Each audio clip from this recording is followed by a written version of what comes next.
bersyukur hari ini kita boleh bersama-sama kembali untuk kita beribadah secara online. Gimana kabar kalian? Saya berharap semua dalam keadaan yang sehat ya, semua dalam keadaan yang baik. Mari bersama-sama anak-anak kita datang kepada Tuhan dengan sungguh-sungguh. Kita bersyukur atas kebaikan Tuhan yang Tuhan sudah sediakan kepada kita.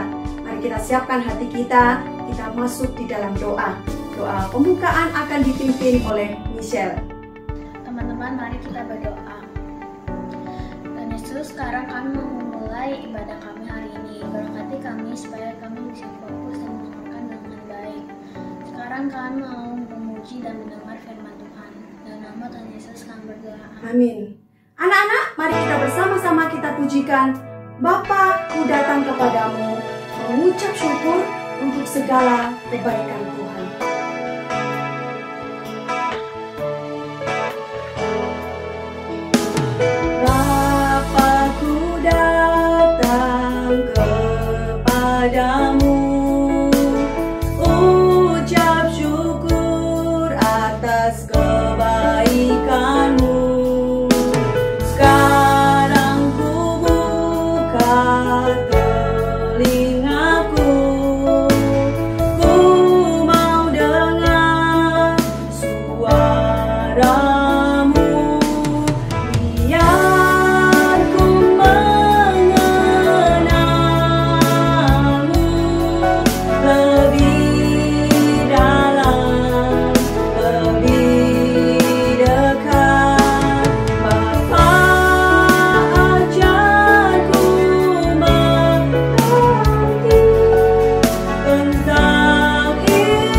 Firman Tuhan mengingatkan kepada kita yang terambil dari Mazmur 150 ayat 6. Biarlah segala yang bernapas memuji Dia. Haleluya. Untuk itu anak-anak, Lose mengajak kalian semua untuk kita bersemangat, bersukacita memuji Allah kita. Kita memuji Tuhan kita selalu dengan hati yang bersukacita, hati yang senang. Kita memuji Tuhan. Mari bersama-sama kita pujikan, memuji Tuhan selalu.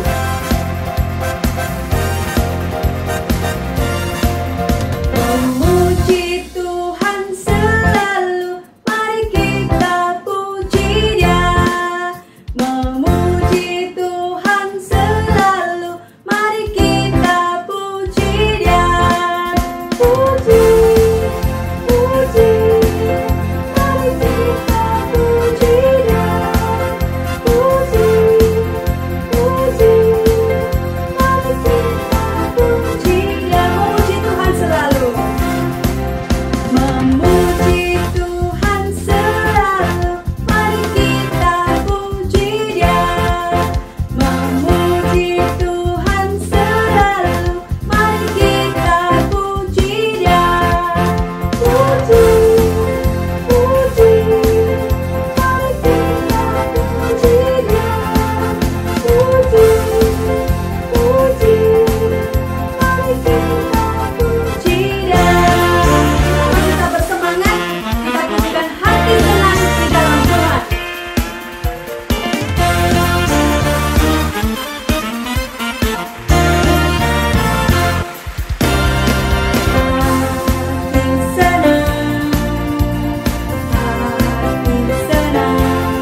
kita.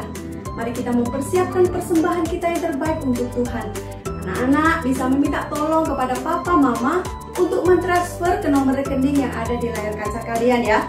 Atau anak-anak bisa terlebih dahulu menyimpan dalam toples. Nanti ketika anak-anak datang ke sekolah minggu, datang ke gereja bersama-sama, anak-anak bisa memberikan melalui kantong persembahan. Mari sama-sama kita akan pujikan Beri Syukur, Beri Syukur.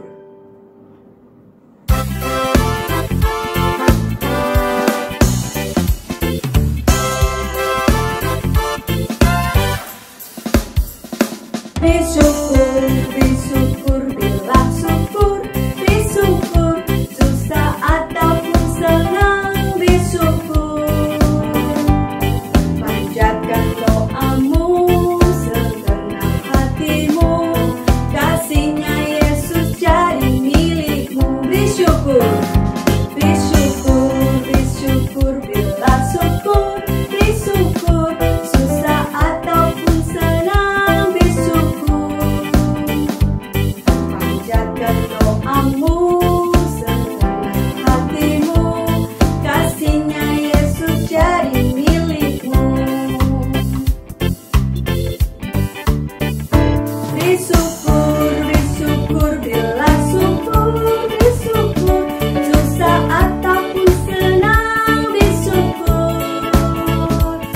Panjatkan doamu, segenap hatimu, kasihnya Yesus jadi milikmu. Kasihnya Yesus jadi milikmu.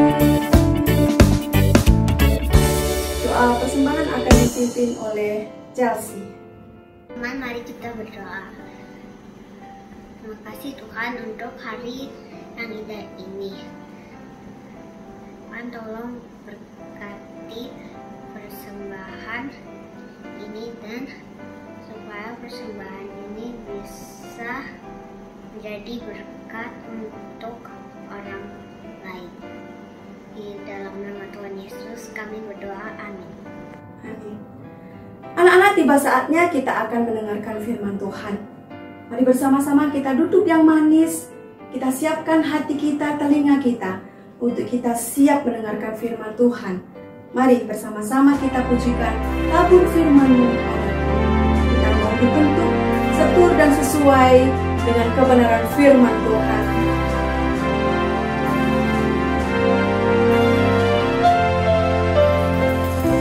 Tabur firman-Mu padaku,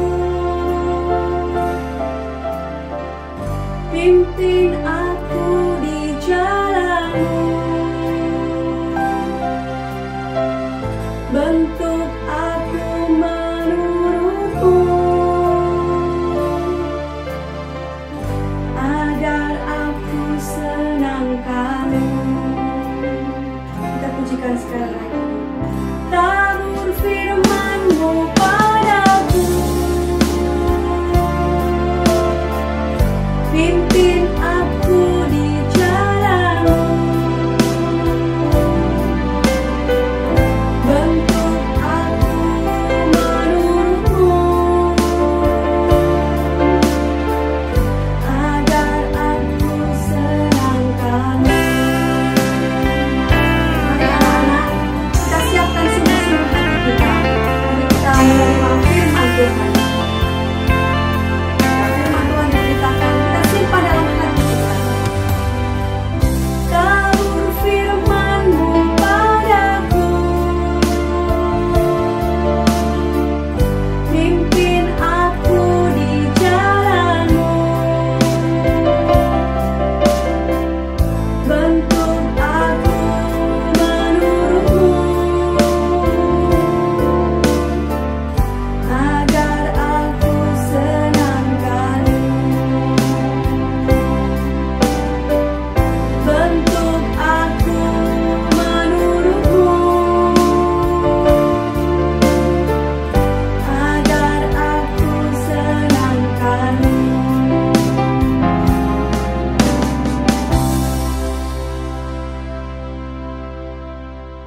Halo teman-teman semuanya, selamat hari Minggu. Senang sekali hari ini Lause bisa ada bersama-sama kita semua kembali Hari ini kita akan sama-sama mendengar cerita firman Tuhan. Namun sebelum itu, Lause mengajak kita semua sama-sama untuk boleh berdoa terlebih dahulu. Mari, ya. Tuhan yang baik, Tuhan yang bertata di dalam kerajaan surga, kami sungguh mengucap syukur Tuhan. Hari ini kami boleh kembali datang beribadah kepada Tuhan. Boleh memuji nama-Mu Tuhan, boleh bersyukur kepada-Mu Tuhan. Dan kami juga boleh mendapatkan kesempatan kembali untuk boleh mendengar cerita firman-Mu. Tuhan, pimpin Lause akan cerita. Setiap kami yang mendengar, bukalah pintu hati kami, pikiran kami. Agar kami sungguh boleh mengerti betul firman-Mu dengan baik. Terima kasih Tuhan Yesus. Menyerahkan semuanya hanya ke dalam tangan kasih-Mu. Kami berdoa mengucap syukur hanya di dalam satu nama. Tuhan Yesus, Juru Selamat kami hidup. Amin. Oke, nah, Lause hari ini akan mengajak kita semua sama-sama, kita akan belajar dan Lause akan cerita mengenai kemah suci di Padang Gurun. Kapan itu? Yaitu ketika bangsa Israel ada di Padang Gurun setelah mereka keluar dari tanah Mesir. Betul. Nah, sebelum itu Lause akan nanya, kira-kira ada berapa jumlah hukum Taurat sih yang diberikan Allah kepada bangsa Israel? Ya, ada 10. Nah, dari 10 itu, menurut kalian, kira-kira hukum Taurat keberapa yang paling sulit dilakukan oleh bangsa Israel? Nah, coba. Ya, iya. Hukum yang ke-9, betul. Tentang mengucapkan saksi dusta adalah salah satu hukum Taurat yang sulit dilakukan oleh bangsa Israel. Begitu juga dengan hukum Taurat yang ke-5. Hormatilah ayahmu dan ibumu dan sebagainya. Nah, itu juga hukum Taurat yang sulit. Namun, menurut Lause ada satu yang paling sulit yang dilakukan untuk dilakukan oleh bangsa Israel. Yaitu apa? Hukum Taurat yang kedua. Betul. Apa itu hukum Taurat kedua? Masih ingat gak? Ya, yuk kita sama-sama ya. 1, 2, 3. Jangan membuat bagimu patung yang menyerupai apapun yang ada di langit di atas, atau yang ada di bumi di bawah, atau yang ada di dalam air di bawah bumi. Jangan sujud menyembah kepadanya atau beribadah kepadanya. Nah, kenapa Lause bilang ini sulit? Masih ingat gak mereka kembali bangsa Israel membuat patung lembu emas? Ya kan? Kenapa? Karena bangsa Israel mereka terlalu lama memiliki satu kesempatan dan juga mereka terlalu lama melihat. Bangsa Mesir ketika mereka ada di tanah Mesir, bangsa Mesir itu menyembah apa? Menyembah kepada sesuatu yang ada fisiknya. Sesuatu yang ada terlihat oleh kasat mata mereka. Seperti apa? Dulu kalau bangsa Mesir mereka bangun apa? Patung-patung. Mereka membangun patung-patung, banyak patung dan mereka menyembah patung-patung itu. Lalu juga mereka menyembah kepada sungai Nil. Mereka menyembah kepada matahari dan sebagainya seperti itu. Nah, tetapi Allah bangsa Israel, Allah kita adalah Allah yang tidak terlihat. Allah kita adalah Allah yang tidak terlihat oleh kasat mata seperti apa yang bangsa Mesir sembah. Bedanya ada di situ. Lalu sekarang bagaimana Allah yang tidak tampak itu kita bisa menyembah Dia dengan benar. Bangsa Israel bisa menyembah Dia dengan benar. Bagaimana cara Allah mengajar mereka? Yaitu dengan mengizinkan mereka membuat tempat untuk menyembah di Dia. Nah, Allah berfirman kepada Musa. Dan Musa menyampaikannya kepada umat Israel. Allah kita adalah Allah yang penuh dengan kasih. Allah kita adalah Allah yang kudus. Kata Musa kepada umat Israel. Nah, Allah rindu untuk diam di antara kita semua. Ia bukan Allah yang jauh, yang tidak peduli kepada umatnya. Namun Allah adalah Allah yang ingin berjalan bersama dengan umat Israel untuk memimpin perjalanan umat Israel keluar dari Mesir ke tanah perjanjian. Nah, Allah kita dan Allah seperti itu, kata Musa kepada umat Israel. Nah, salah satu hal penting yang Lause mau sampaikan di sini adalah apa? Bukanlah Musa yang memiliki inisiatif untuk membuat tempat kudus bagi Tuhan. Namun Allah sendiri yang meminta umat Israel membangun tempat kudus, kemah suci baginya. Untuk apa? Untuk menyembah Dia dengan cara yang benar. Bukan dengan cara dan pemahaman umat Israel sendiri. Namun Allah sendiri yang memberikan petunjuk yang sangat detail. Kalau kita baca di Keluaran 25-30, sangat detail. Ukurannya Tuhan berikan, jenisnya Tuhan berikan, bahan materialnya, warnanya, sampai detail-detailnya itu Allah berikan kepada Musa, kepada umat Israel. Bagaimana cara membuat dan membangunnya. Seperti itu.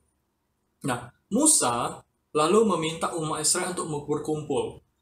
Mengumpulkan apa? Emas, perak, tembaga, batu permata, kayu, kulit domba, jantan, bulu kambing, benang, dan sebagainya, rempah-rempah. Musa meminta bangsa Israel mengumpulkan itu semuanya.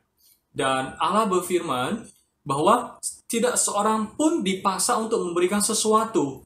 Jadi bangsa Israel diminta untuk memberikan memberikan itu semua dengan sukarela, persembahan itu semua dengan sukarela. Karena apa? Hanya persembahan yang sukarela yang diterima oleh Allah. Nah, yang untuk dibangun kemah suci ini. Lalu kita kembali kalau membaca di Keluaran 25-30, material dibutuhkan itu sangat banyak jumlahnya. Dan kalau kita coba pikir-pikir, siapa sih orang Israel itu ketika mereka ada di tanah Mesir? Apakah mereka pengusaha? Apakah mereka orang-orang yang terlibat di dalam peperangan? Tidak.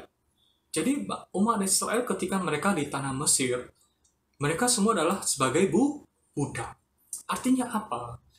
Artinya kalau mereka budak, mereka hanya mendapatkan apa yang semestinya mereka dapatkan. Sehingga kalau kita berpikir, sebenarnya mereka ada nggak sih emas, perak, batu permata, kain-kain yang mahal? Ada nggak sih mereka miliki? Semestinya sih tidak mereka miliki. Namun kembali, barang-barang semua tuh barang-barang yang mahal.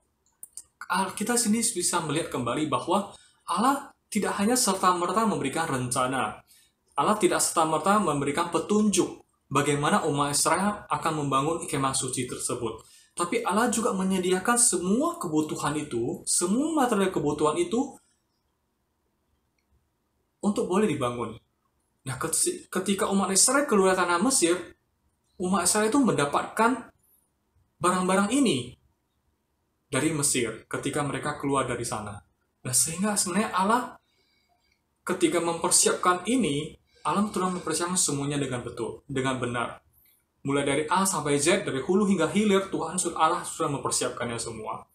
Nah, mendengar apa yang telah disampaikan oleh Musa, maka umat Israel mulai berdatangan, satu dengan lainnya. Mereka berdatangan dengan sukarela, mereka memberikan persembahan mereka untuk pembangunan kemah suci. Ada yang membawa perhiasan, ada yang membawa emas, perak, batu permata, kayu, kulit, binatang, kain mahal, dan lainnya, sampai satu titik jumlah kebutuhan untuk membangun kemah suci ini sudah tercukupi. Nah, semua mereka berdatangan dengan satu hati yang sukarela, hati yang sukacita, karena mereka akan membangun kemah suci. Nah, di samping itu, Allah juga menunjukkan secara spesifik kepada Musa 2 orang ahli yang akan ikut terlibat dalam pembangunan kemah suci. Khususnya mereka adalah tukang-tukang dan tukang-tukang yang berhubungan dengan perhiasan. Nah, kedua orang ini bernama Bapak Bezalel dan Bapak Aholiab. Nah, 2 nama ini diberikan Allah kepada Musa. Coba kalian bayangkan, Allah kita, Allah umat Israel, mereka sampai menunjukkan orang secara spesifik banget siapa yang akan terlibat. Luar biasa ya. Jadi sebenarnya Allah sudah menyediakan semuanya. Tinggal bagaimana umat Israel menyanggupinya, umat Israel melaksanakan dan melakukannya dengan satu hati yang mengucap syukur. Nah, Jadi dua bapak ini, mereka mengawasi dan juga mereka mengerjakan semua perhiasan yang ada, mulai dari melebur perhiasan tersebut hingga membentuk sesuatu yang sesuai dengan apa yang Tuhan telah inginkan, Tuhan rencanakan. Nah, di tempat lain terpisah, orang-orang lain bekerja sesuai dengan bidangnya mereka masing-masing. Ada yang menjahit, ada yang membuat kain dan sebagainya, mencampur, memberikan warna kepada kain dan sebagainya. Di sisi lain, para tukang kayu mereka juga mengukur, mereka juga memotong kayu sesuai dengan ukuran yang telah diberikan oleh Allah kepada Musa. Sesuai dengan petunjuk yang mereka telah dapatkan. Dan semua orang ini mereka bekerja dengan sukacita, sesuai dengan pola yang telah Allah berikan kepada Musa. Nah, kira-kira berapa sih luas kemah suci ini? Luas kemah suci ini besar, yaitu 46 meter dikali 23 meter. Besar nggak? Menurut saya sih besar untuk saat itu. 46 meter dikali 23 meter. Bentuknya ada persegi panjang. Dan hanya ada satu pintu untuk masuk dan keluar. Tidak ada jalan lain untuk masuk ke dalam halaman kemah suci, kecuali melalui pintu utama ini.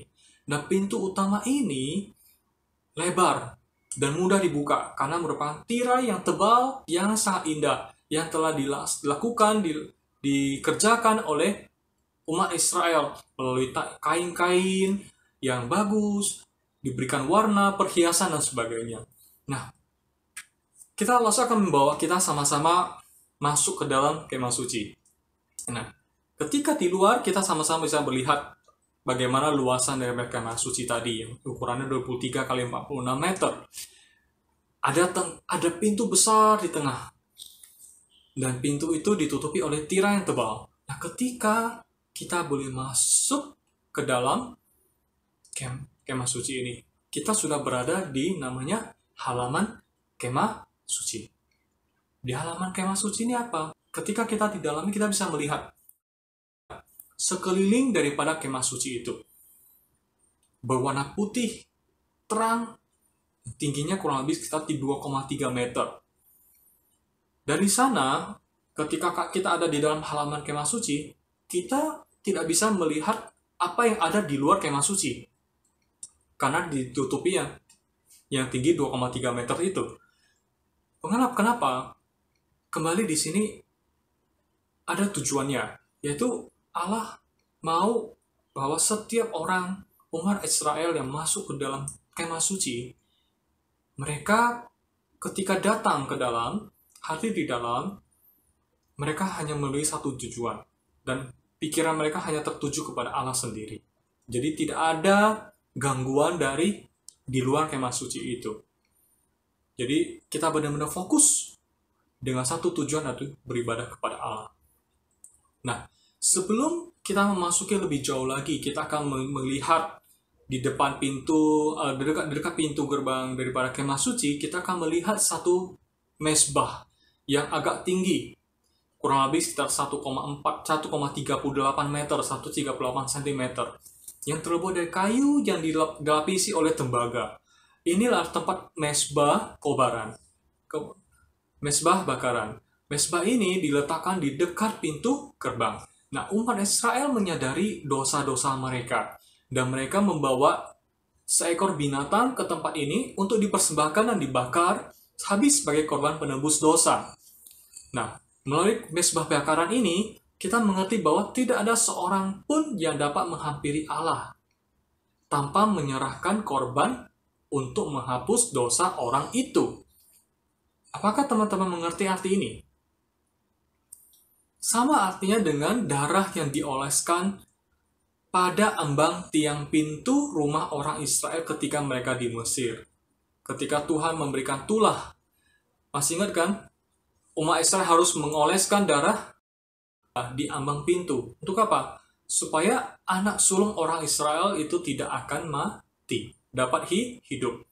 Sedangkan mereka bangsa Mesir yang tidak mengoleskan, anak sulung mereka mati, termasuk anak sulung Raja Firaun. Nah, kita mencoba untuk masuk lebih dalam lagi. Setelah mesbah bakaran, kita akan melihat sebuah bejana besar seperti kolam penuh dengan air yang sangat indah sekali dengan kaca dan cermin dan sebagainya ada di dalam menjadi dasar daripada bejana itu. Nah, ini adalah bejana pembasuhan namanya. Nah, hanya imam-imam yang akan masuk ke dalam kemah suci bagian dalam yang dapat mempergunakan bejana ini. Mereka harus mencuci kaki mereka, mencuci tangan mereka di bejana ini untuk sebelum mereka masuk lebih dalam lagi ke serambi kudus tanah. Betul.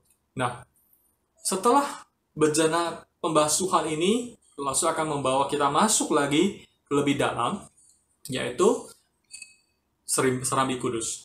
Nah, yang memisahkan antara serambi kudus dengan juga bagian halaman, ini adalah satu tempat sendiri kotakan.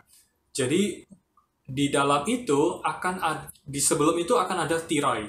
Nah, tirai ini adalah tirai yang memisahkan antara halaman dan juga serambi kudus. Nah, ketika kita masuk ke dalam serambi kudus ini, di sana kita tidak akan menemukan terang matahari lagi karena benar-benar tertutup dan tidak ada jendela. Sehingga apa? Yang menerangi serambi kudus ini hanya ada lampu, yaitu pelita. Dan pelita ini menjadi sumber terang. Nah, seorang imam mereka bertanggung jawab untuk memperhatikan lampu-lampu ini supaya tetap terisi dengan minyak zaitun. Agar lampu-lampu ini boleh menerangi serambi kudus. Nah, ketika kita sudah masuk di dalam serambi kudus ini, di sebelah kanan akan ada meja roti sajian. Nah, ada 12 roti dari tepung terbaik yang diletakkan di meja itu. Nah, jadi hanya imam-imam yang melayani di serambi kudus tersebut yang boleh memakan roti ini. Dan pada hari Sabat biasanya 12 roti ini akan diganti supaya di meja ini tetap akan ada roti. Dan umumnya imam-imam mereka memakan roti ini ketika mereka bersekutu. Nah, meja ini menyatakan kepada umat Israel dan juga kepada kita semua bahwa janji Allah bahwa Ia akan selalu memelihara 12 suku bangsa daripada Israel. Nah, setelah itu, sebelum memasuki ke serambi Maha Kudus lebih dalam lagi, ada satu perkakas yang memisahkan di antara keduanya, yaitu memisahkan antara serambi kudus dan serambi Maha Kudus, yaitu mesbah pembakaran ukupan namanya, yang menimbulkan bau-bau yang harum. Asap yang naik adalah lambang doa yang terus-menerus dinaikkan kepada Allah.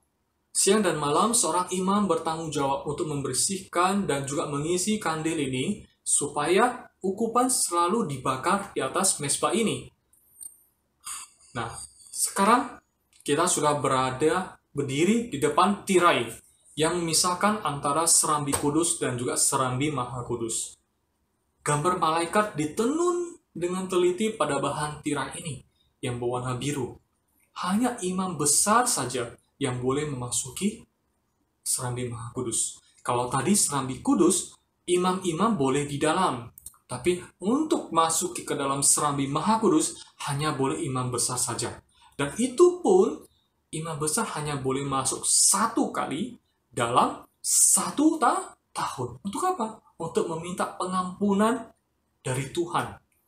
Dan jadi hanya dia sendiri yang boleh masuk ke dalamnya. 1 kali dalam 1 tahun. Sama seperti serambi kudus. Di serambi Maha Kudus itu tidak ada jendela juga, teman-teman semuanya. Tidak ada kandil, tidak ada lainnya. Tempat ini hanya diterangi oleh terang kemuliaan Allah. Di dalam terang itu terlihat tabut perjanjian yang berisi 2 loh batu yang berisi hukum Taurat, 10 hukum Taurat. Nah, tabut perjanjian itu berbentuk seperti peti yang ditutupi oleh tutup pendamaian. Nah, ini adalah nama yang diberikan Allah untuk tutup tersebut. Dinamakan tutup pendamaian. Nah, pada kedua sisi penutup ini ada gambar malaikat yang menundukkan kepalanya dan menutupi tutup pendamaian dengan sayapnya. Nah, tabut ini terbuat dari emas murni. Artinya apa? Allah ingin mengajar kita. Meskipun manusia berusaha untuk menuruti 10 hukum Taurat, tidak ada manusia yang sanggup. Hanya oleh karena anugerah dan pengampunan Allah, pengampunan Tuhan yang boleh menolong kita untuk boleh mampu hidup sesuai dengan kehendaknya. Nah, seperti itu kemah suci umat Israel, teman-teman.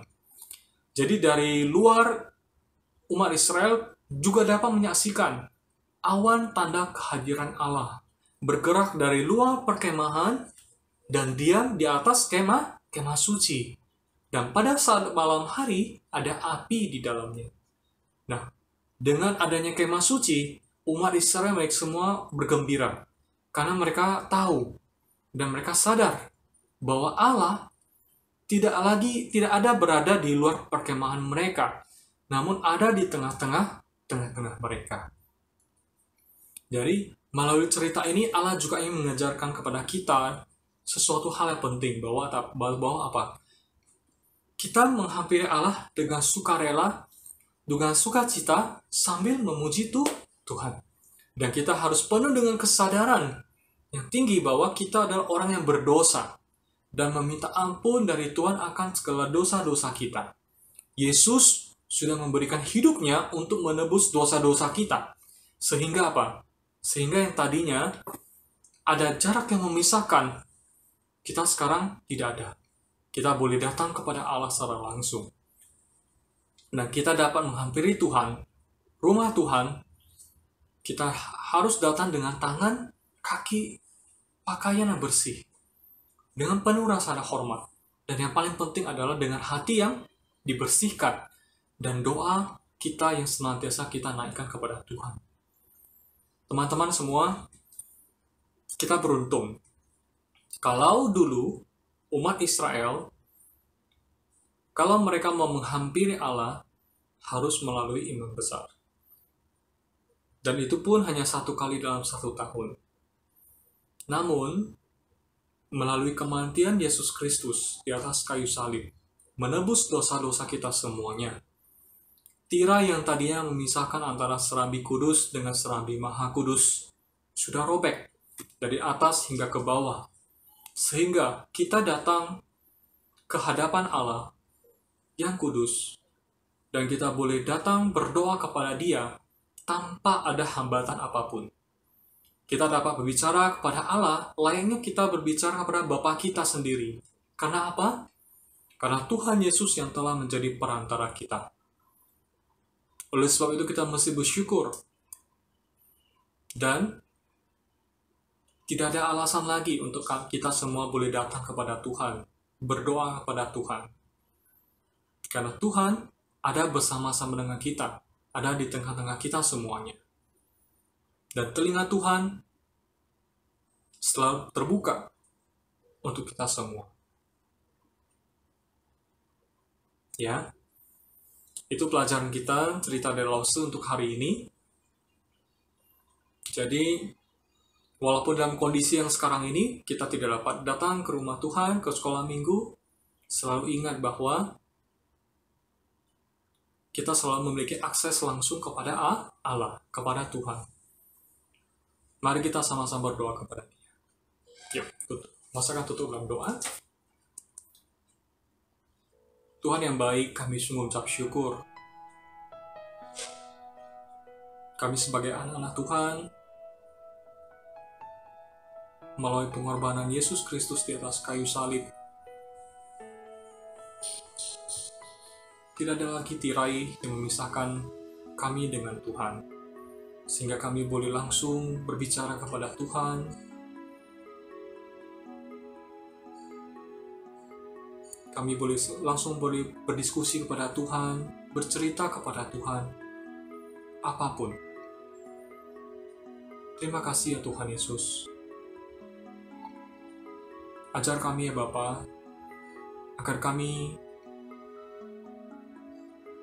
boleh senantiasa datang kepada Engkau dan dalam kondisi apapun. Sucikanlah juga, ampunilah dosa-dosa kami. Terima kasih ya Tuhan Yesus. Kami nyerahkan juga waktu kami selanjutnya ke dalam tangan-Mu. Selama 1 minggu ke depan ini, tuntun kami Tuhan, tolong kami Tuhan. Biarlah hikmat-Mu dan kebijaksanaan daripada-Mu yang senantiasa menjadi pedoman kami. Hingga kami minggu depan boleh datang kembali beribadah kepada-Mu ya Tuhan, di sekolah minggu. Terima kasih Tuhan Yesus. Inilah doa kami Bapa. Kami berdoa mengucap syukur hanya di dalam nama Yesus Kristus, Tuhan dan Raja kami yang hidup. Amin. Oke, sampai ketemu minggu depan. Bye-bye. Salam teman-teman, ada puzzle loh di sekeliling aku dan ada kuarter. Ini semua akan diberikan kepada teman-teman. Syaratnya adalah anak-anak yang mengerjakan kreativitas sekolah minggu dan memposting atau mengirimkan foto ke Lause masing-masing. Teman-teman bisa meminta bantuan papa mama untuk ke gereja mengambil hadiah-hadiahnya. Selamat bermain, Tuhan Yesus memberkati.